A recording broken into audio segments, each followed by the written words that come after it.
Doctor Swapna Jain, PSP government college Shahpura. आज हम पढ़ेंगे लोक प्रशासन का अर्थ। लोक प्रशासन का अर्थ विभिन्न विद्वानों ने अपने अपने तरीके से हमें दिया है। आज हम सबसे पहले बात करेंगे एल.डी. वाइट की। एल.डी. वाइट ने बोला है कि लोक प्रशासन में सभी कार्य आते हैं जो लोक नीतियों को लागू करने में अपनी भूमिका निभाते हैं। अर्थात लोक प्रशासन वे सभी कार्यों को करता है जो सरकारी तंत्र के द्वारा उसको दिए जाते हैं, जो लोक नीति से संबंधित होते हैं, व्यक्तियों के जन कल्याण के लिए होते हैं। वही सारे कार्य लोक प्रशासन से संबंधित होते हैं। दूसरे विद्वान प्रसिद्ध हुए हैं, वो हैं वुड्रो विल्सन, जिन्होंने कहा है कि विधि को क्रमबद्ध और विस्तृत रूप से लागू करना ही लोक प्रशासन है। अर्थात जो भी कानून सरकार ने बनाया है उसको सिस्टमैटिक तरीके से और विस्तृत रूप में लागू करने का कार्य लोक प्रशासन ही करता है। अब हम बात करते हैं गुडनाउ की। गुडनाउ ने कहा है कि प्रशासन राज्य की इच्छा के क्रियान्वयन का प्रतीक है। अर्थात राज्य जो भी समाज से चाहता है या समाज जो भी राज्य से चाहता है, उन सभी कार्यों को क्रियान्वयन करने का कार्य प्रशासन ही करता है। हमें समझना पड़ेगा कि नीति बनाने का कार्य सरकार का होता है और नीति को क्रियान्वित करने का कार्य प्रशासन का होता है।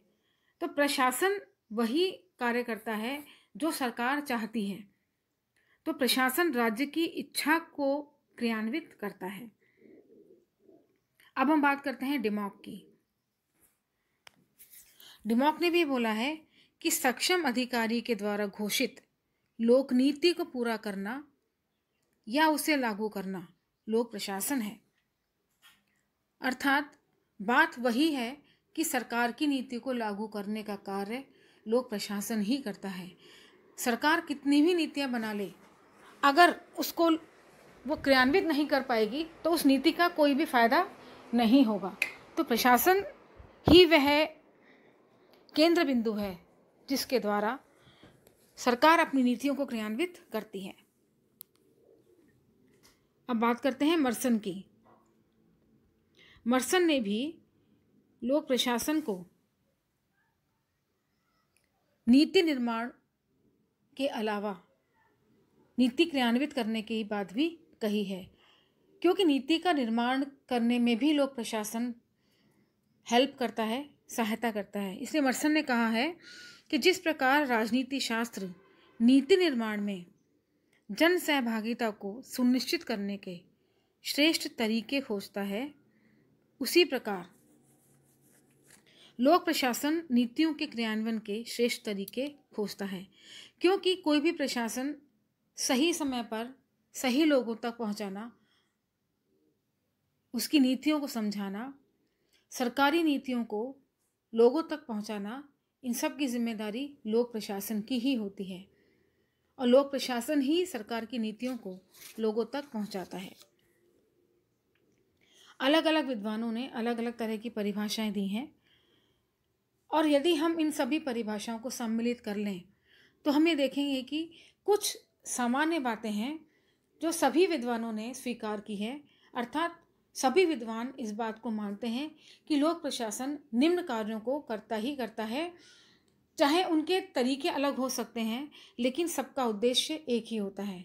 तो विभिन्न विद्वानों ने जो परिभाषाएं दी हैं, उन परिभाषाओं के आधार पर लोक प्रशासन के कुछ सामान्य लक्षण हमारे सामने आते हैं, जिसे हम लोक प्रशासन में भी सम्मिलित कर सकते हैं।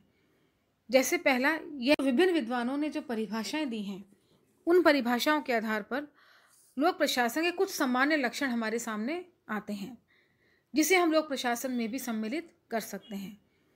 जैसे पहला, यह एक सरकारी प्रशासन है। अर्थात सरकार के द्वारा दिए गई नीतियों को, कार्यों को, नियमों को, कानूनों को प्रशासन ही लागू करता है। दूसरा, इसमें सरकार के द्वारा संपादित की जाने वाली सभी गतिविधियां, चाहे वे नियामकीय हो या जन कल्याण की हो, सम्मिलित की जाती हैं। अर्थात इसका मतलब यह हुआ कि वो सारी गतिविधियां, चाहे वो रेगुलेटरी स्थिति में हो, चाहे वो जन कल्याण की हो, वो सारे कार्य प्रशासन के माध्यम से ही पूरे किए जाते हैं।